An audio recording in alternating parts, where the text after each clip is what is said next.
And with that, I would now like to formally begin today's conference and introduce Dr. William Hoffman. Thank you, Colin. As Colin indicated, my name is Bill Hoffman, and I'm Chief of Staff for USDA's National Institute of Food and Agriculture.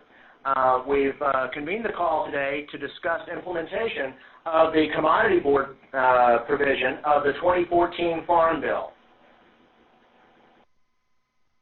The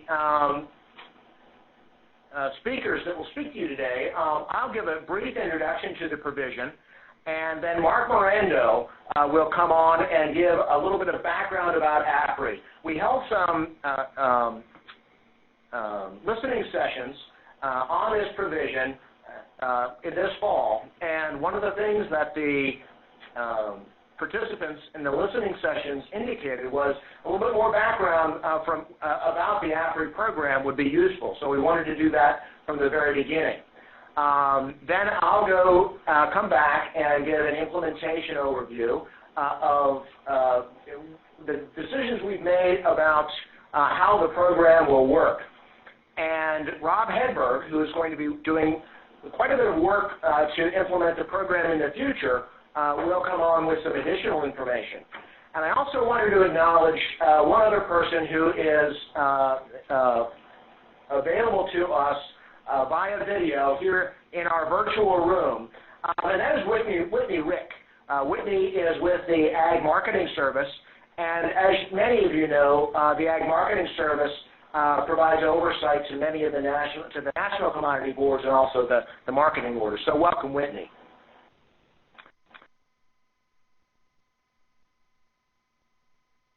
I'll start out by giving a brief introduction to the Commodity Board's provision of the Farm Bill, just in case there are any newcomers that are not familiar with the particular provision that we're discussing today.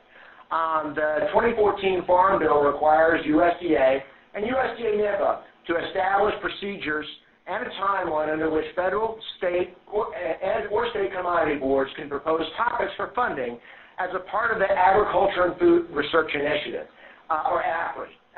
AFRI is our flagship competitive research program at NIFA, and that is the only provision, that is the only program, NIFA program, that this provision of the Farm Bill covers. Now, topics that you submit must relate to the established AFRI priority areas, which are articulated in the Farm Bill.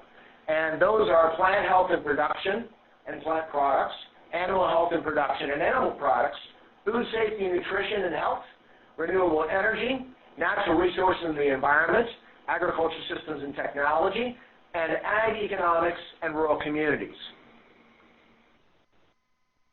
NIFA, according to the Farm Bill, may either accept or reject any proposed topic based on the established criteria.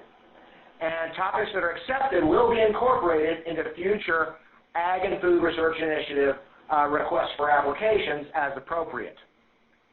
And one other provision that's mentioned in the Farm Bill, commodity boards must match any AFRI awarded funds if grant applications are selected for an award for the topic that they're proposed. So if a commodity board submits a topic to us, we write it into the RFA. It will be a 50-50 cost share between the NIFA through our AFRI funding and the Commodity Board itself. Eligibility. One of the things that the Farm Bill outlines is who is eligible for the program, and of course eligibility covers the 22 national commodity boards. And as defined in the Farm Bill and reference language, that includes those 22 national commodity boards that have a combination of promotion, research, industry information, or consumer information activities. Our Office of General Counsel also indicated that there are 10 recognized marketing orders that we have already determined are eligible, and those are mentioned in some of the information that we've out through the Federal Register and also the fact sheets that we've published at our website, www.nifa.gov. www.usda.gov.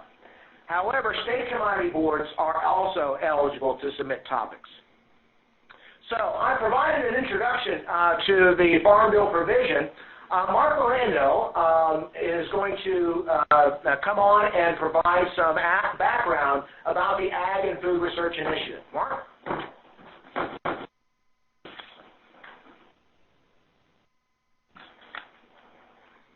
Thank you, Bill.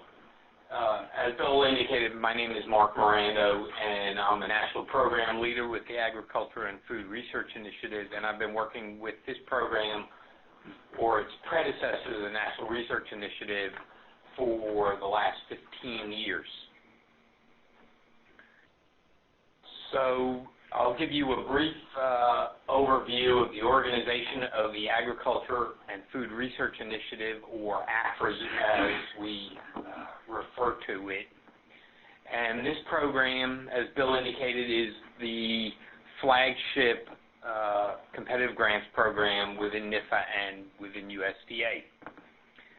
The program is aligned very closely with the 6 Farm Bill priorities that are listed on this slide and that Bill indicated previously, but to reiterate, these 6 priorities are plant health and production and plant products, animal health and production and animal products, food safety, nutrition and health, bioenergy, natural resources and environment, agricultural systems and technology, and agriculture, economics, and rural communities.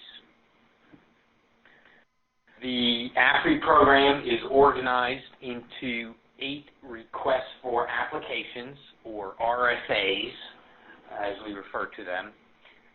And these 8 are all 8 are released on an annual basis. There is one Food, Agriculture, Natural Resources, and Human Sciences Education and Literacy Initiative.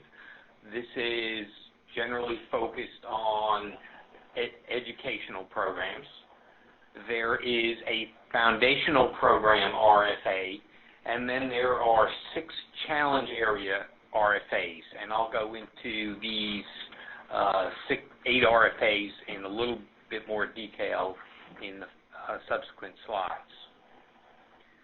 So beginning with the Food, Agricultural, Natural Resources, and Human Science Education and Literacy Initiative, or ELI, this was formerly referred to as the Fellowships Grant Program within AFRI, and this program currently offers postdoctoral fellowships in which the individual fellow applicant applies, predoctoral fellowships, again in which the individual applies for the fellowship, and undergraduate research and extension experiential learning fellowships in which the institution applies for a group of fellowships, that is, an individual faculty member or group of faculty members apply for a group of fellowships. The foundational program is not only aligned with the Farm Bill priorities, but is organized very tightly along those Farm Bill priorities. And the 6 Farm Bill priorities that I mentioned previously and listed again on this slide are, in fact, the program area names. So it's very similarly organized with the Farm Bill.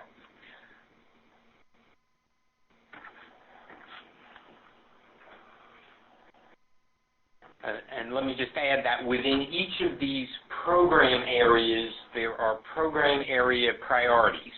So, for example, animal health and production and animal products includes program area priorities in animal health and disease, animal breeding, genetics and genomics, animal reproduction, animal nutrition, growth and lactation, and animal welfare. And each of these 6 program areas have at least 2 or more program area priorities listed in our foundational program RFA. Within the foundational program, there are 2 additional newer program area areas, and these are, the first one is the Critical Agricultural Research and Extension Program, and this is referred to as CARE, and this provides local, regional, or national projects to yield solutions quickly that can be rapidly implemented by producers. And there is another program, newer program initiative called the Exploratory Research Program, and this provides funding for innovative ideas not addressed previously, that focuses on food security, climate change, environmental quality, natural resources, nutrition, obesity, and food safety.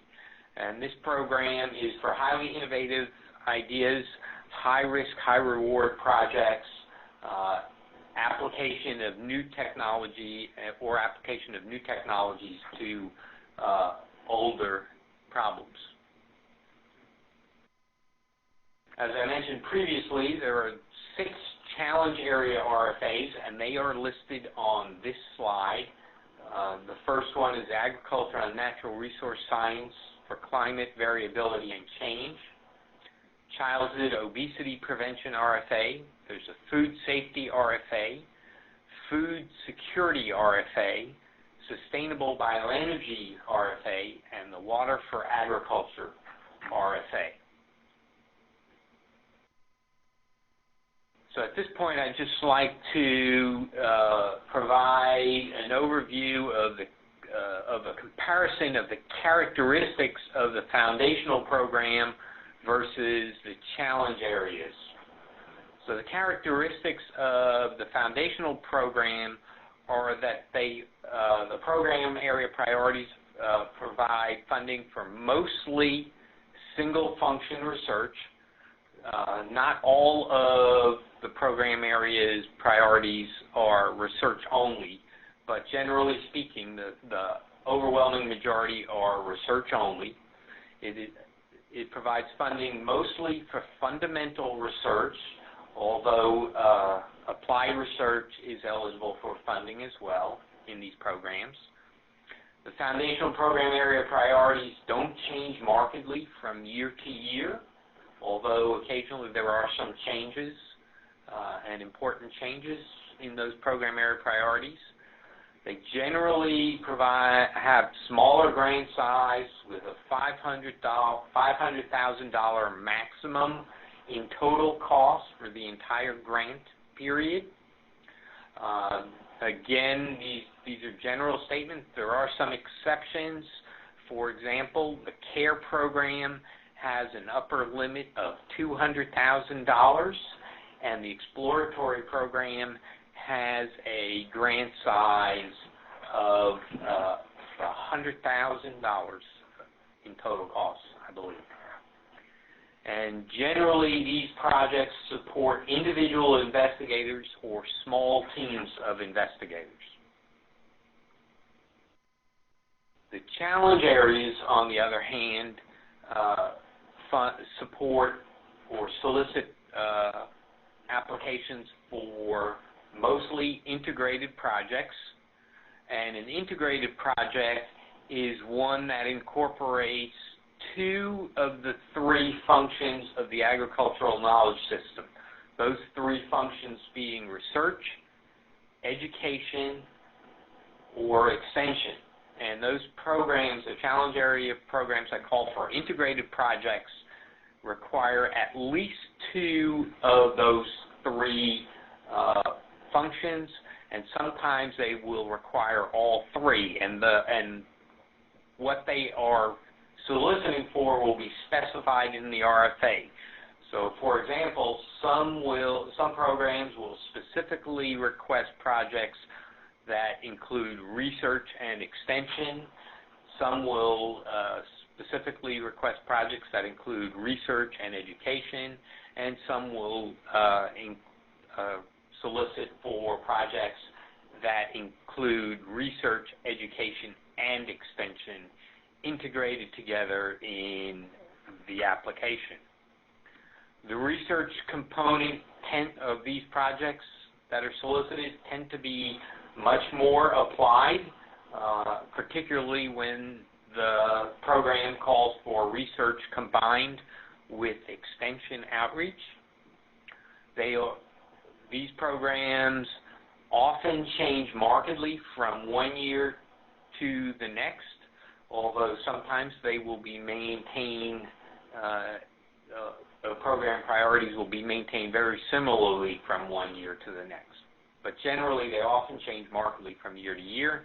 The grant sizes that are requested are generally much larger than a foundational program, typically greater than $1 million, and very often up to $4 to $5 million in total costs for the entire project period. And these project grants provide funding for multiple investigators or large teams of investigators.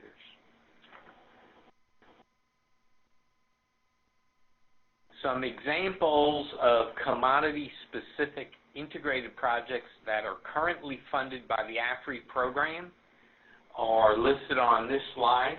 Just included two grants that are up and well functioning and established and have nice websites that can be viewed. The first is the National Program for Genetic Improvement of Feed Efficiency in Beef Cattle.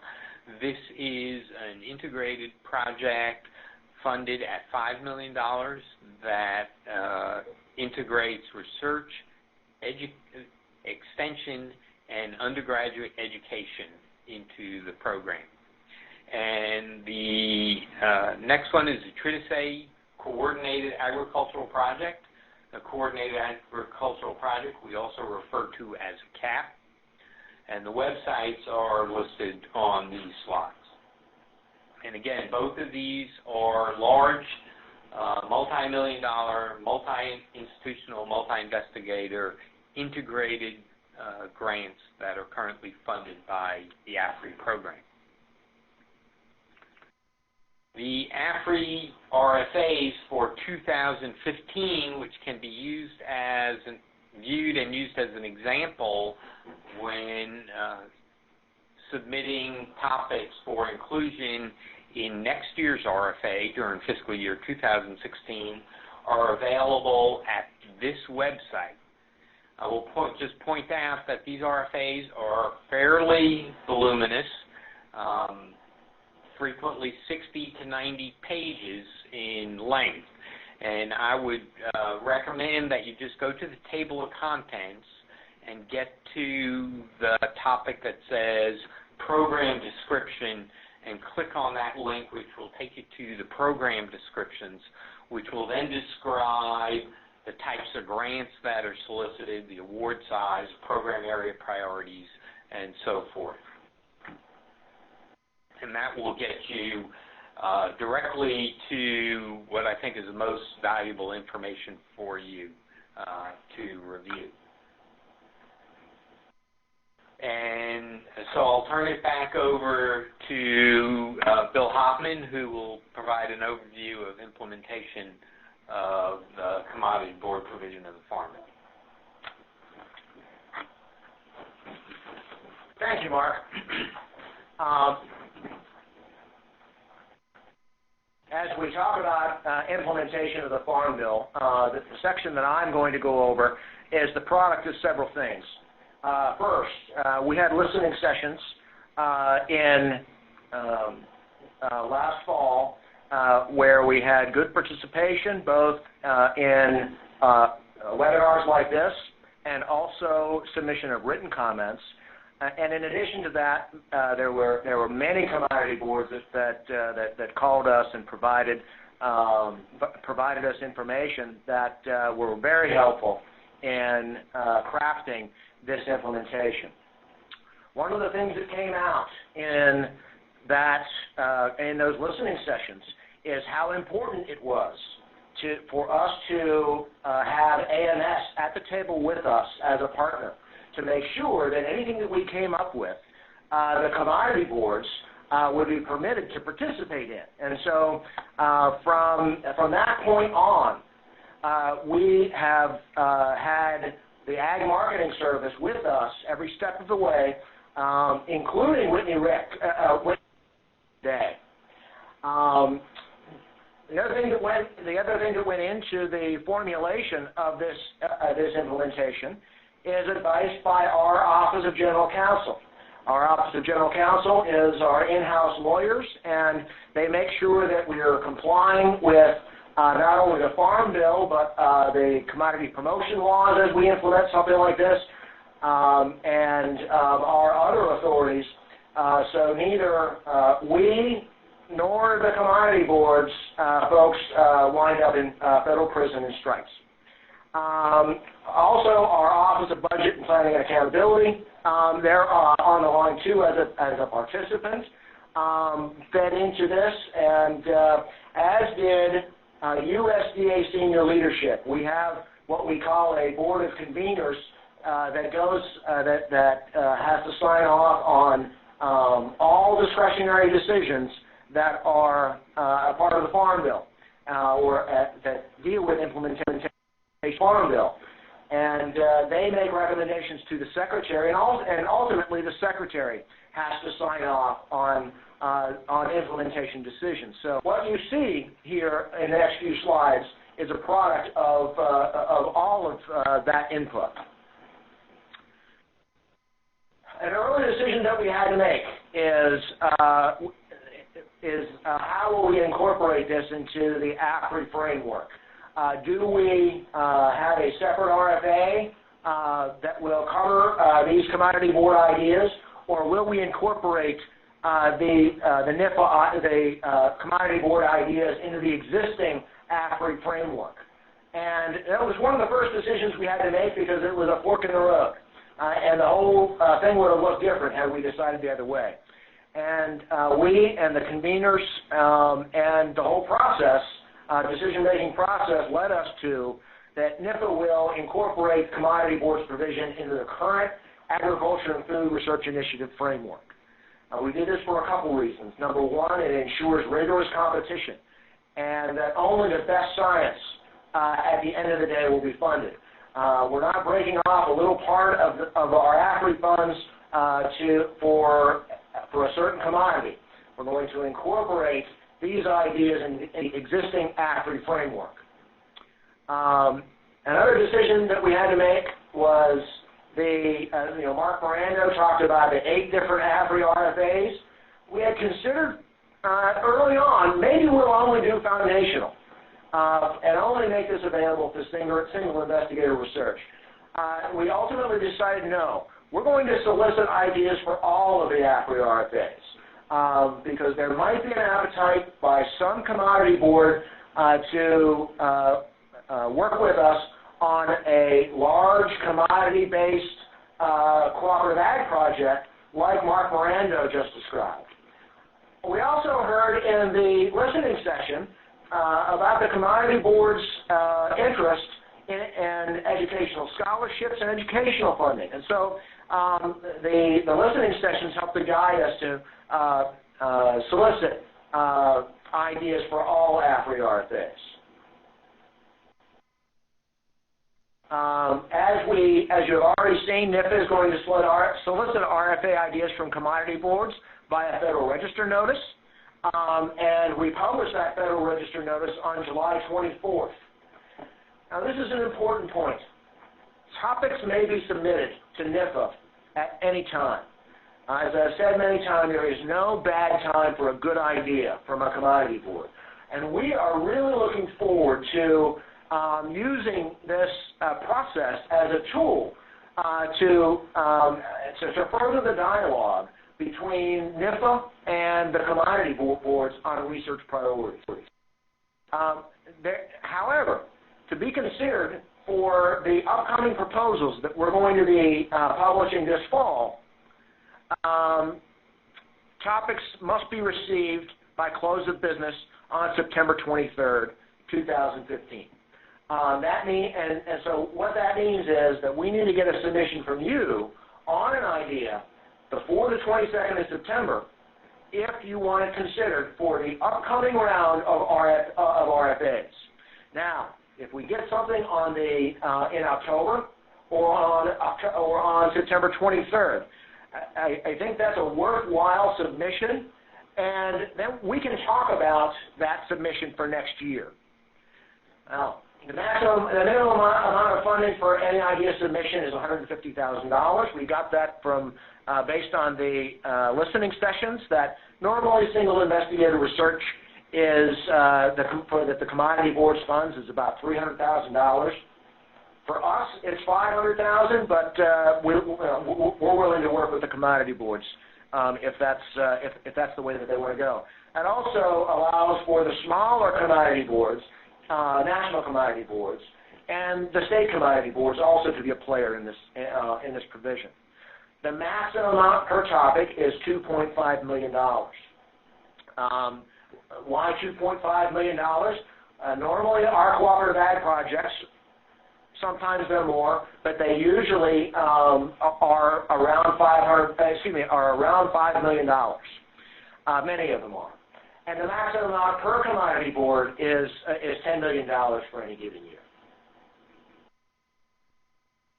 Now, we're going to get these topics, and the first thing that we're going to do is screen the submissions to ensure they were submitted by eligible commodity boards, and consult with USDA's AMS, Ag Marketing Service, to determine that submissions and proposed financial contributions are consistent with your commodity promotion laws that govern the commodity boards. If that's not the case, that's something that we'll need to reach back and say, are you sure that you're allowed to do this under the rules that AMS sets out for you? These topics that we receive will then be reviewed by an internal panel, and based on evaluation criteria that were developed using stakeholder input from commodity boards and other stakeholders from government, industry, and academia. So each topic will be evaluated based on the alignment with one or more of the statutory AFRI priority areas per the Act of Congress. The other thing that we're going to look for is alignment with the President's budget proposal for NIFA, as identified in the Department of Agriculture annual budget submission. Every year we go out and ask Congress for money for the Ag and Food Research Initiative, and as Congress usually does, they like to know, at least have a rough idea of what we plan to do with the money. So we tell them. And so we usually outline that in February, and so we produce that document. And so something in stark contrast to what we have already told Congress that we're going to do with our AFRI funds, we might not be able to fund. And finally, we will look at these topics in light of alignment with our priority areas in the AFRI RFAs to be released by NIFA during the fiscal year, for which the Commodity Board is proposing. Now, a couple possible replies that we might have. Boy, this is appropriate, it's aligned, you read our mind. We couldn't have said it better ourselves. Let's sign an agreement. And let's pause here and talk about that agreement.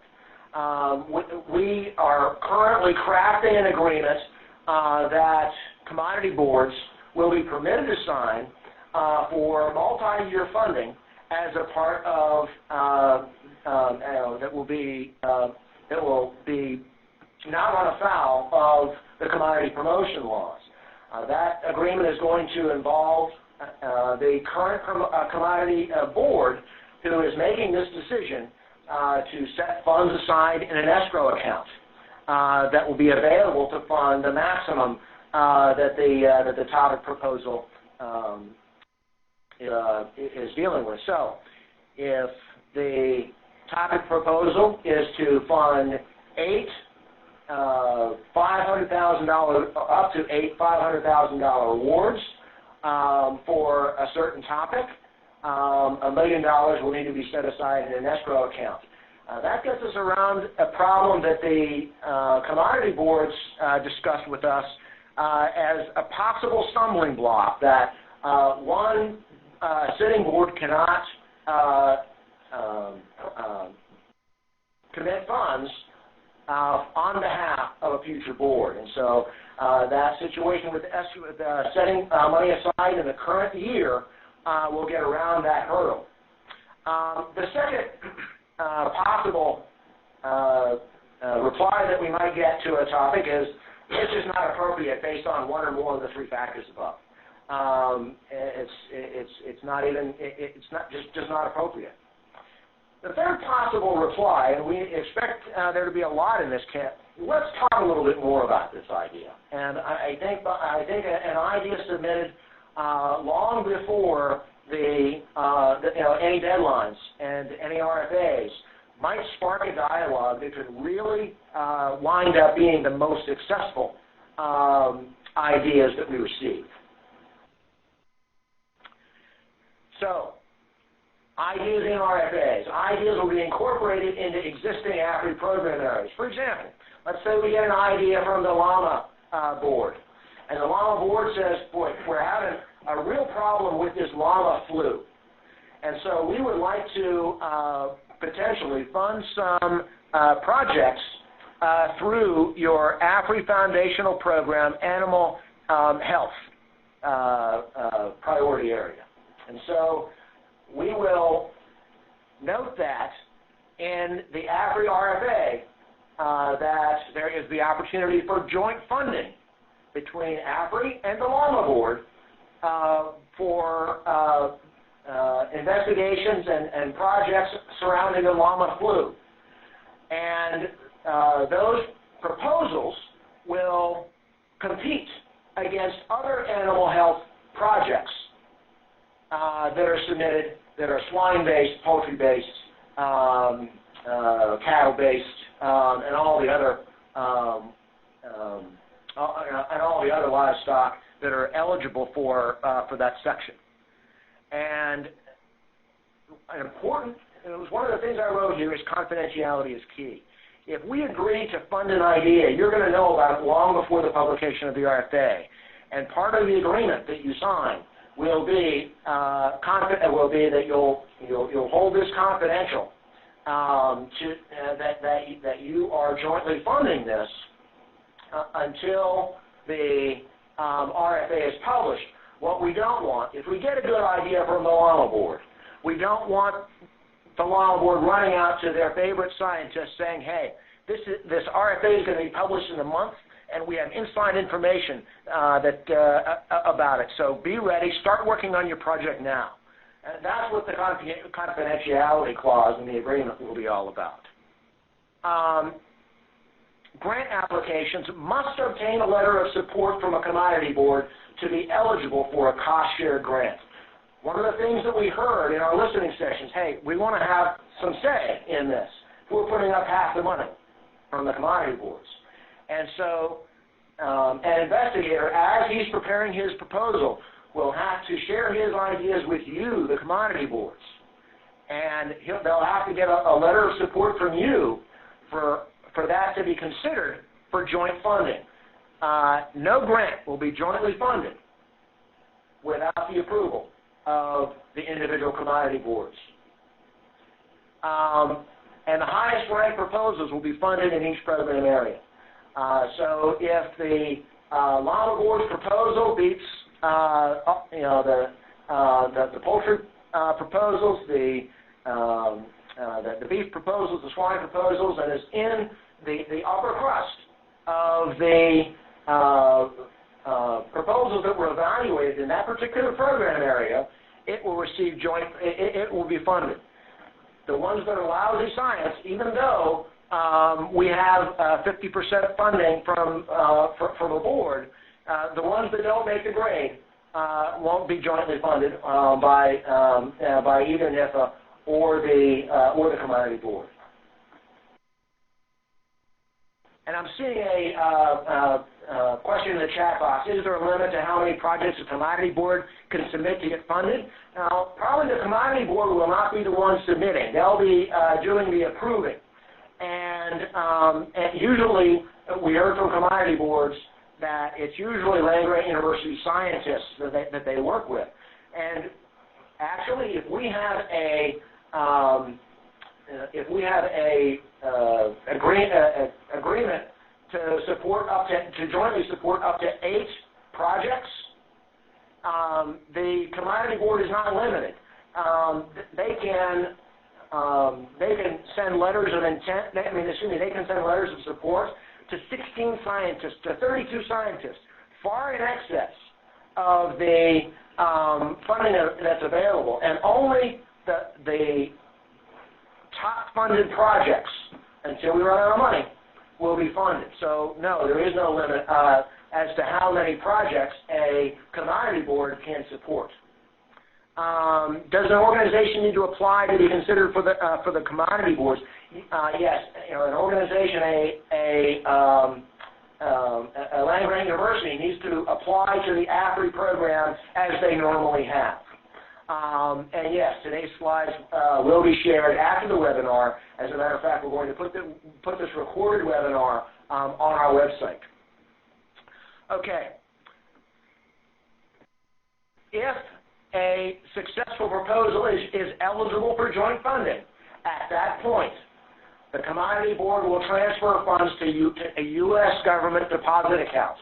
It was in the escrow account that was outside the federal government. Then, when we have a project that we want to joint fund, at that point, we will transfer that fund, slightly more than 50% of the total for that multi-year award value, to a U.S. government deposit account. Why do I say slightly more? The Farm Bill allows us to take 4% of commodity board funds, so that's one of the things that we're trying to work out as we develop our agreement. These awards would be subject to NIFA AFRI terms and conditions. These are going to be AFRI awards, and they will be subject to all the terms and conditions that AFRI, that NIFA and AFRI awards are, and so they will be governed under federal terms and conditions, not conditions of the commodity boards. NIFA and commodity boards will coordinate on communications, likely with AMS as a partner. Why am I saying this? You're going to know long before we're ready to make an award announcement that we're going to be funding 5 llama awards, or 5 awards for your commodity, and we're going to be jointly funding them. And we want to make some noise about that. Usually, at the point that we know and we start after we've made these decisions, it will usually take us 60, 90 days in order to actually make the award official, because we have to do our due diligence to make sure that everything is in order. And so it's only after we make an award officially that we will make an announcement. And I'm sure that that USDA will want to put front and center the fact that we're doing it jointly with whatever commodity boards we're doing it with. But again, you're going to have advanced information on awards that we'd like to work jointly in order to before we announce them. Now, let's say there are if successful joint applications that we fund don't exhaust the funds that you've set aside. You set aside $1 million for those up to 8 awards. We only fund 6. What happens to the other, to the funds that we did not use? You can then reprogram that money, take that out, that money from the escrow account will revert to the commodity board, and the commodity board can reprogram those funds per allowable governing laws and regulations. Sure, AMS will have something to say about what you ultimately do with those funds, but you'll be able to reprogram them. NIFA won't keep them. Okay, we provided an introduction to the provision, and we provided you some AFRI background, and I gave you an overview of some of the implementation decisions. Rob Hedberg, who is going to be working with the program much more directly than I am, has some additional information for you, and he's going to manage the question and answer session. Rob? Bill.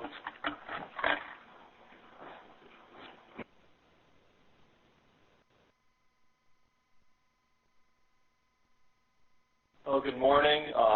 Welcome everybody participating in this session today. By our count, it looks like slightly over 50 people are participating, so I'm very pleased with this kind of turnout.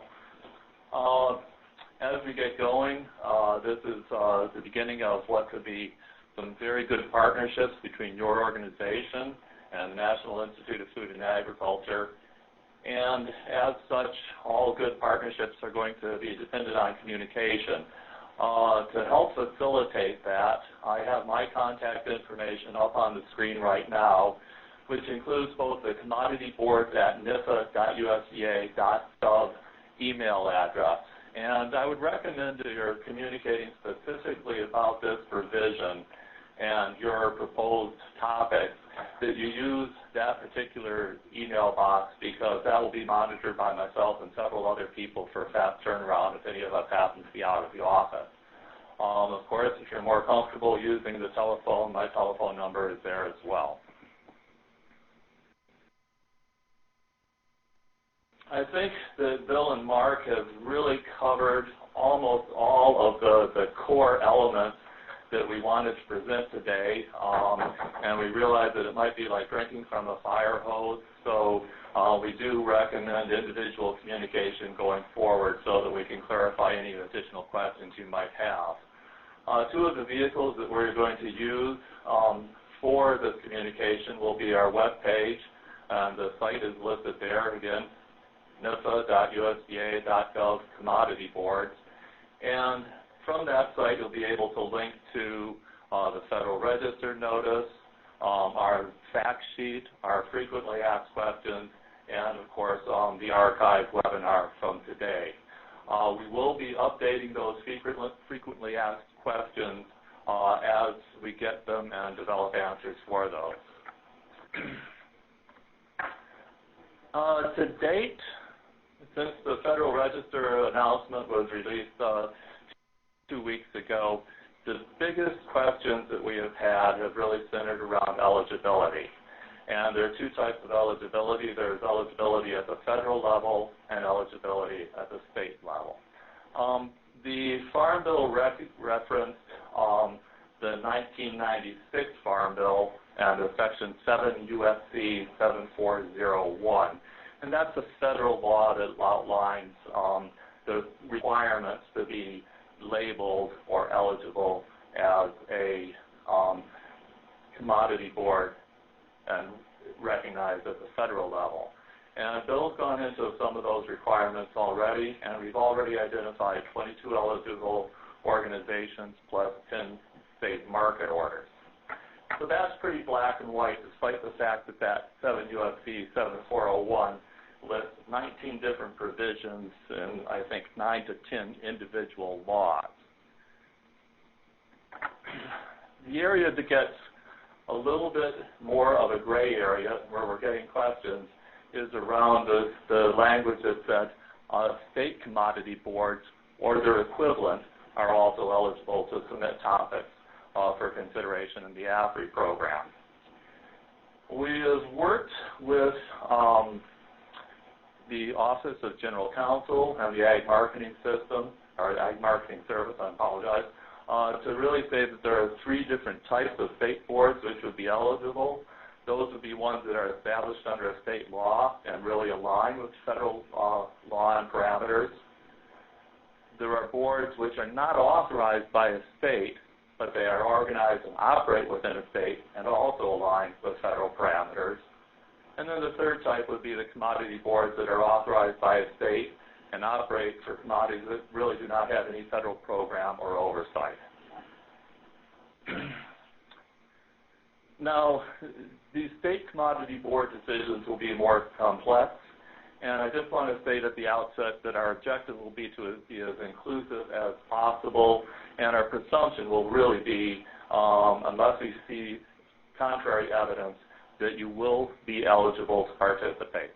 But we're going to have to make this decision on a case-by-case basis, And in order to help us do that, if you have any question, if you're coming from one of the potentially eligible state boards or marketing orders, we're going to ask you to indicate how you are organized, which type of the 3 state commodity boards you would fit under, and also provide us the specific authority and or charter language that will help us work with Ag Marketing Service and OGC to make that classification. And what I would encourage you there is if you do have questions, it would probably be better to send those forward to us as soon as possible so we can be working on those determinations quickly.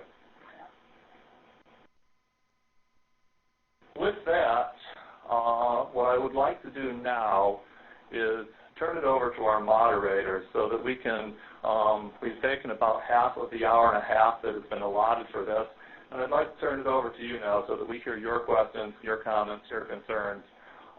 Do recognize that this is a new process for us. We are working at implementing something we have never implemented before, so we may not be able to answer all your questions today, but we will definitely take them under consideration and get back to you with a response as soon as possible. And with that, I'll turn it back over to our moderator. And as we wait for the moderator, Whitney, Rick is with the Ag Marketing Service. Do you have anything to add, Whitney?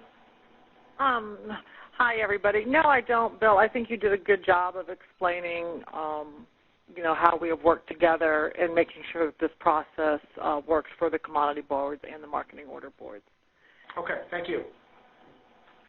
One question that was in the chat pod that I went over fairly quickly is, will a copy of today's presentation be available? And yes, we're going to put this presentation and also the presentation from this afternoon where we'll reach out to our partners, our land-grant university partners and researchers, extension educators. We're going to put that on our website. And I see we have a second question in the chat pod. What is the approximate turnaround time for a decision on whether or not an RFA application is approved? Okay. We have made a commitment, at least in this first round, to turn that decision around in 2 weeks. And that was 2 weeks after the deadline for inclusion for the upcoming year's RFAs.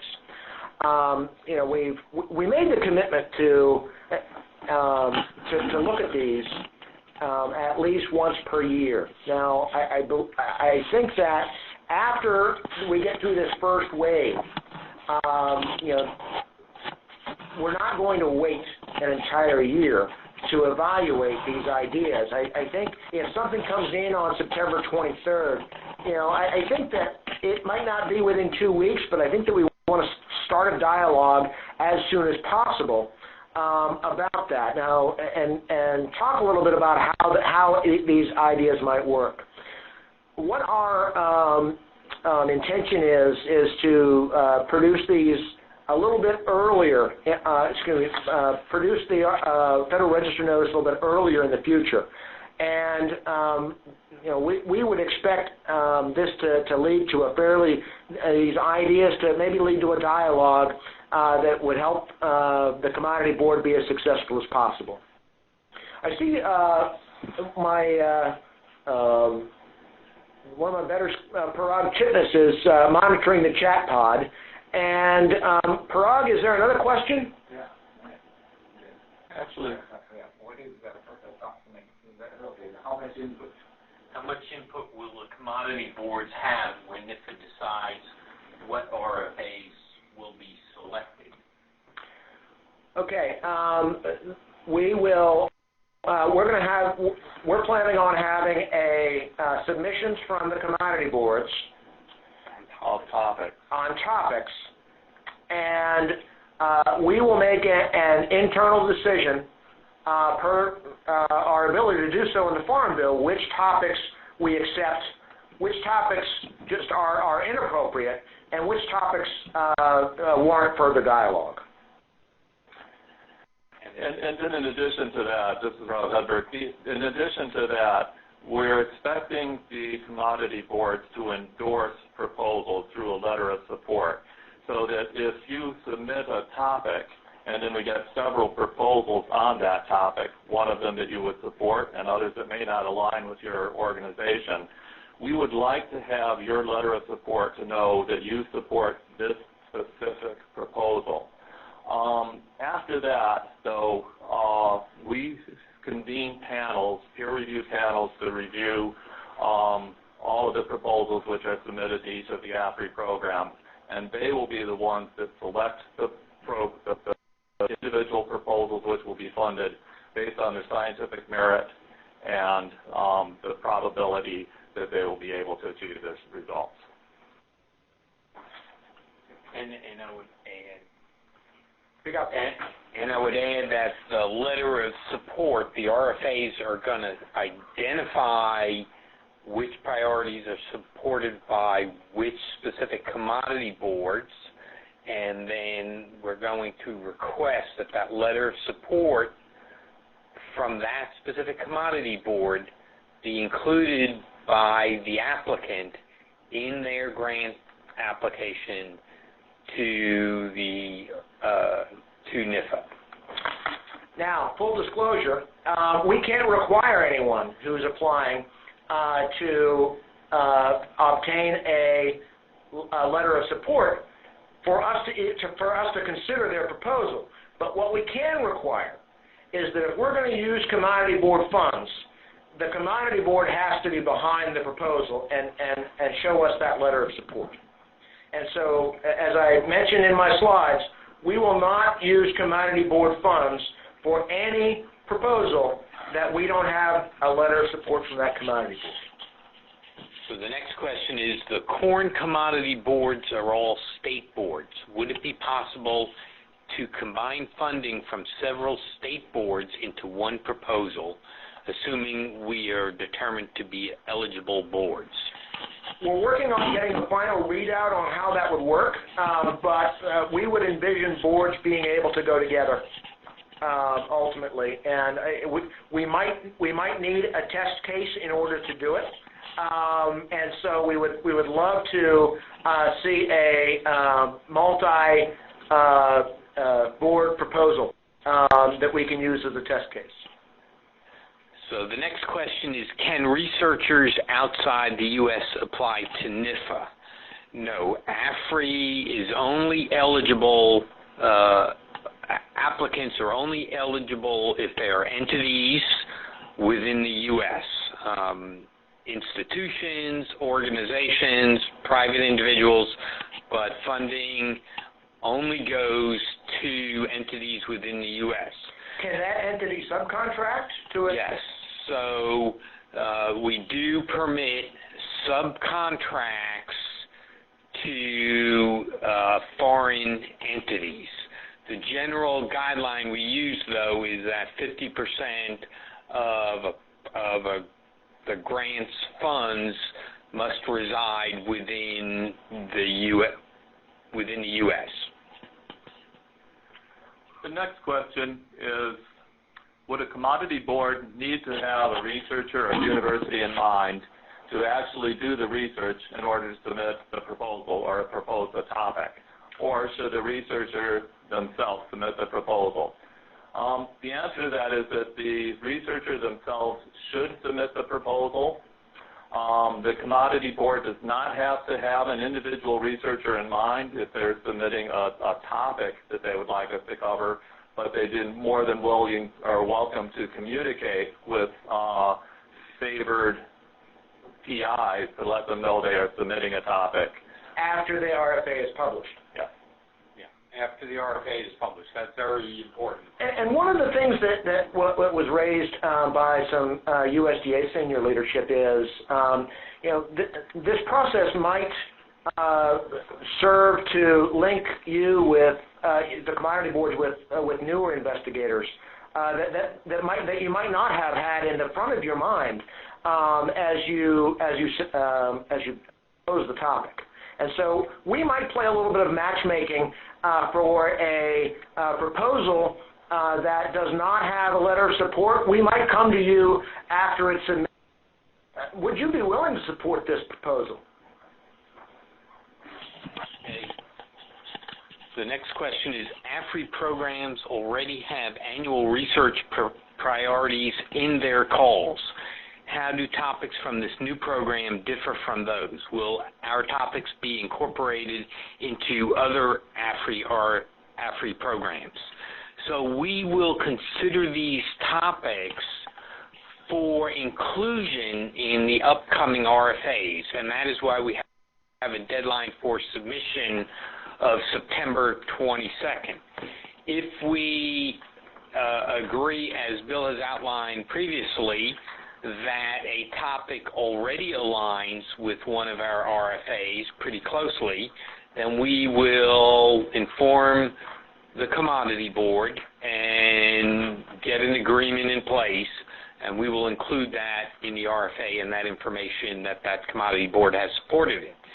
If it needs some refinement back and forth, then we'll have that discussion. As Bill said, that would be the third option, in which NIFA will negotiate with the Commodity Board and meet some middle ground.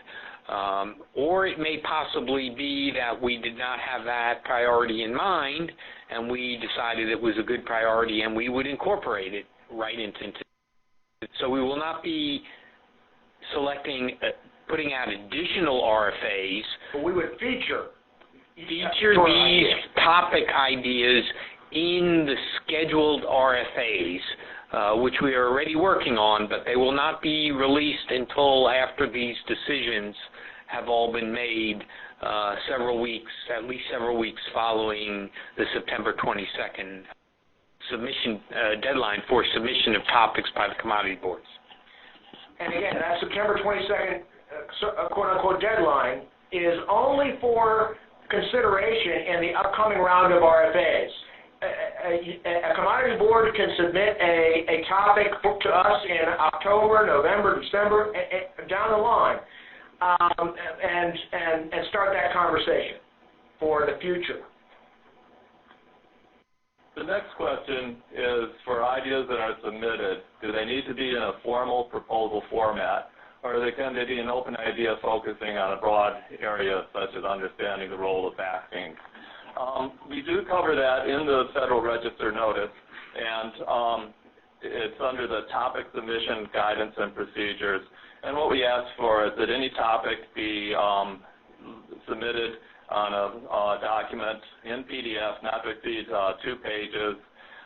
We'd like a clear description of the proposed topic, the matching contribution that the Commodity Board would be willing to make, and a justification that describes how the proposed topic supports specific priorities. So once we follow that format, as Bill pointed out earlier, we are always going to be willing to discuss and possibly refine some of the topics that you've submitted. But that 2-page format with the justification would be the very best starting point. Mark, talk a little bit about the vaccines, because you have some ideas on this. So I think the topics could be proposed in either a very specific format, or they could be very broad. So a Commodity Board, for example, could propose to support any project on their commodity within the animal health and production and animal products program area, or, for example, they could narrow that down and focus it on a specific disease or problem area, or even focus it down even further, not just on a specific disease, but say, for example, development of a vaccine for that specific disease. So I think it can run the gamut from very broad to very specific. In some cases, those very specific topics may be already covered under our broader priority areas that are listed in the RFAs. And I would encourage you to go back and look at those RFAs and for the topics that we proposed for the current fiscal year, 2015, and see how they the ideas you're thinking about or the topics you're thinking about proposing might fit either within within those topic areas, within those priority areas in the RFAs. And one thing I'll add that dovetails on what Mark just said, but it's also refers to a previous question. Is there a limit to how many proposals we endorse? I want to make sure that we have full disclosure here. Our funding rate is about 10% for the AFRI program, and so a broad topic area where a commodity board provides letters of support for many more projects than they expect to fund will increase the success rate of any particular commodity board. And, it's one of the things that this provides an opportunity. If you have a certain commodity, we're only going to fund the very best research that commodity has to offer, that a researcher has in that commodity, as judged against other commodities. And I think that presents itself for the commodity board that might be available under no other terms. The next question is from Jim McPherson, and pardon me, I just lost it for a second. It asks, are you encouraging commodity boards to provide topics that are jointly important and mutually supported? I'd like to take a first crack at that, and of course we would like to support topics that have wide applicability and are interest to multiple groups.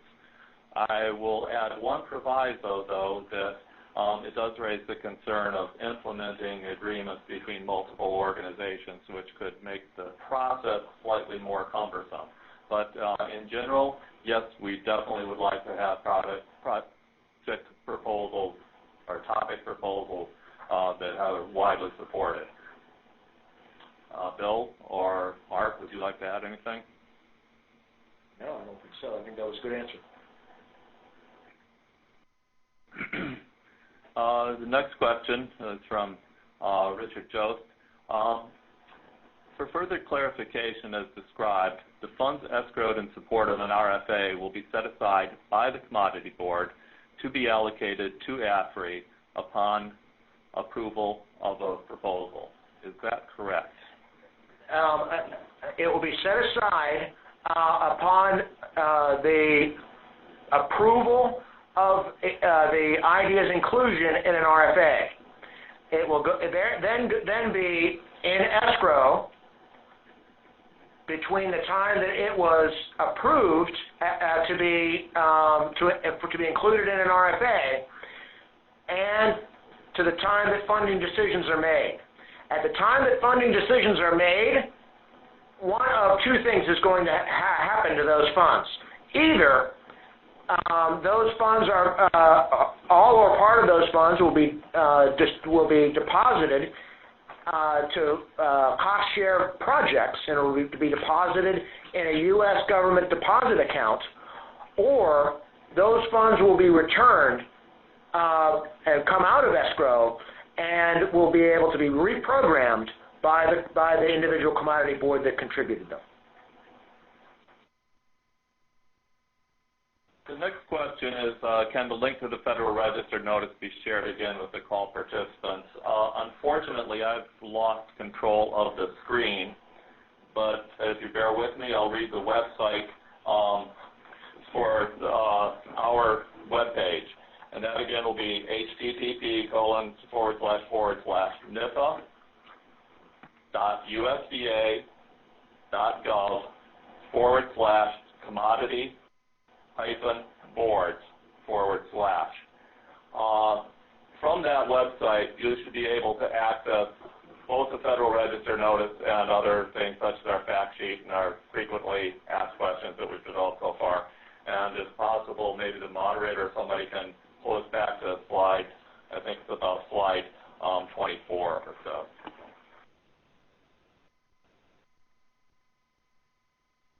So the next question is,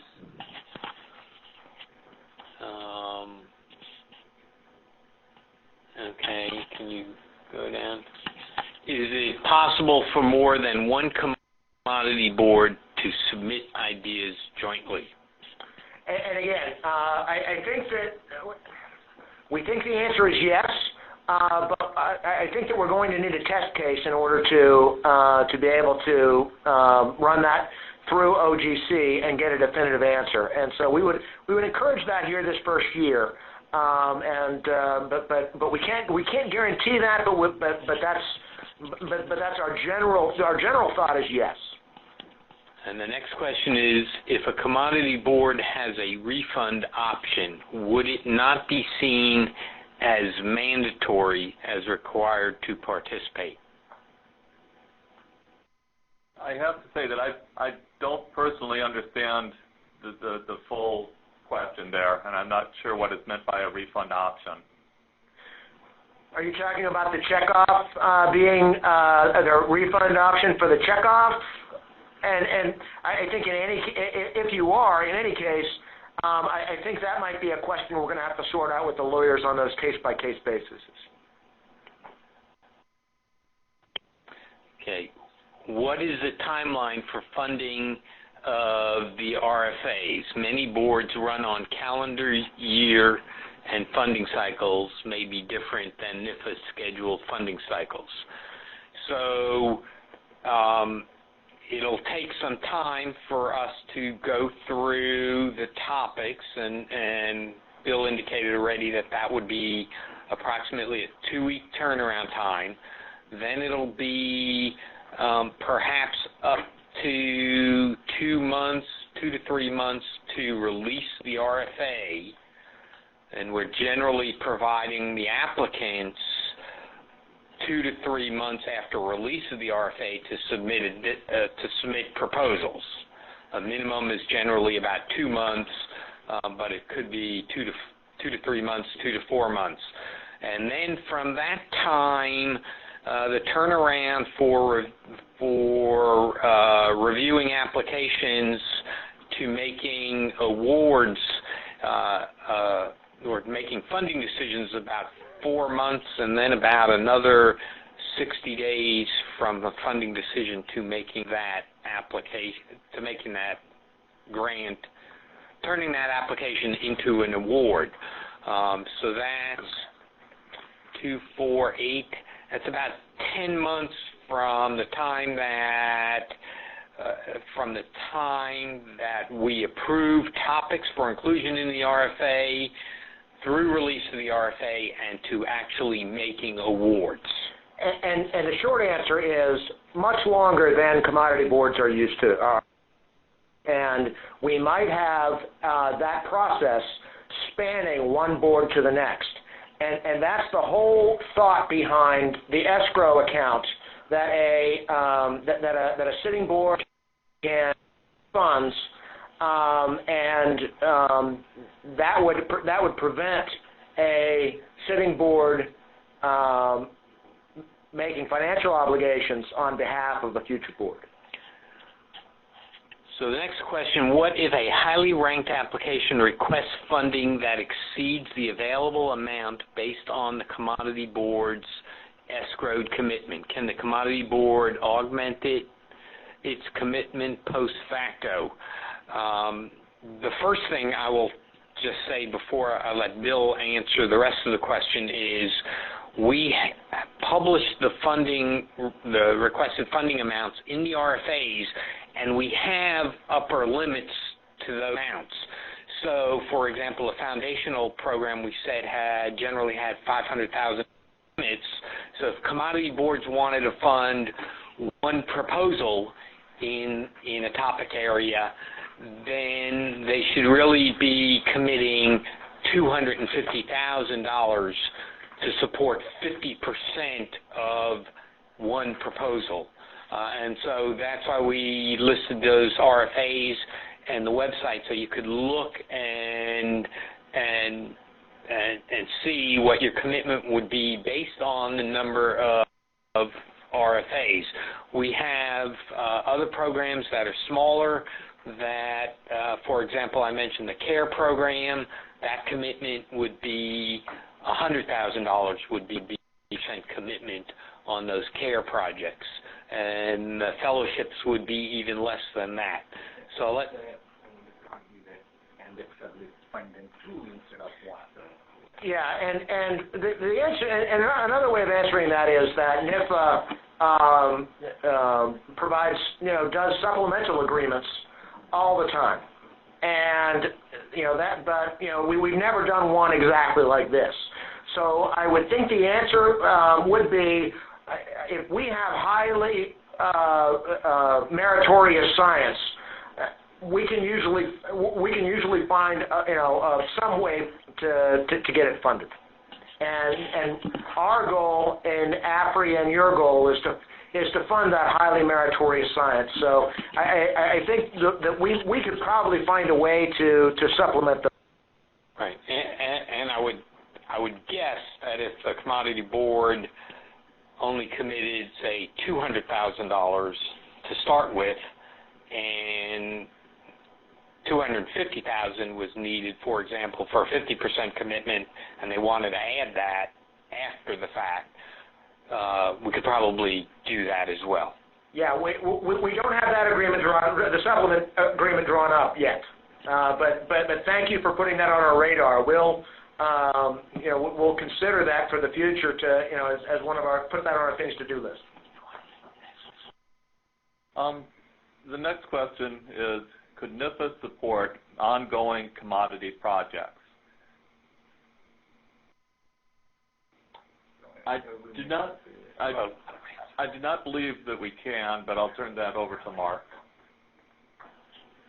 I would say if it was a completely new project as a continuation or a renewal to that existing project, then it would come into us as a new application. We could not support, we could not just support a project that's already ongoing as is and provide 50%. That would not fit the model or fit within our AFRI guidelines. Okay. The other question we missed was one from Allison Beadle. To clarify exactly what commodity boards are eligible to submit versus researchers, a commodity board can submit a topic but not an actual proposal. The proposals must come directly from researchers. Is that correct? That's absolutely correct. The commodity board proposes a topic which can be included in an RFA, but it's researchers who must submit the complete proposal in response to that RFA. If the moderator can try going to slide 27, I think that is the one that has the link for accessing the Federal Register notice. Final question we have from David Ertl. Does the $2.5 million max refer to the total award, or is that the total that a commodity board can get matched, i.e. $5 million per project? Actually, there is a maximum commodity board contribution per project will be 150, or the minimum 2.5 million is the maximum. Is the maximum. Okay. So that could be per topic. So that could be spread out over multiple awards, or that could be for a single award. And the reason we came up with that $2.5 million is some of our large awards, coordinated agricultural project awards, typically are $5 million. So 50% of that for the 50-50 match would be $2.5 million. But it could be that $2.5 million supports multiple smaller awards. Again, that would be dependent on what priority, what RFA topic area commodity board wanted to propose and what RFA, and the size of the awards that we were soliciting within that RFA. And again, that would be part of the negotiation and the agreement that would be developed prior to the RFAs going out.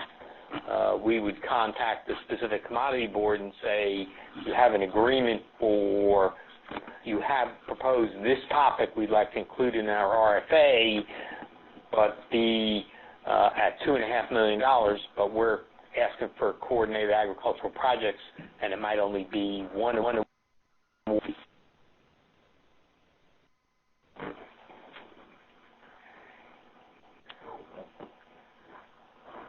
It appears that we have answered the questions we have seen submitted in the chat box. Any on the phone? At this moment, it looks like there's still no questions over the phone lines.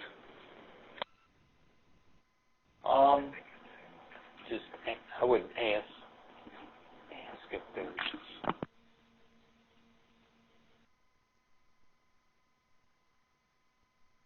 As we move towards closure, I want to make sure that we did capture all of the questions that we saw in the chat box.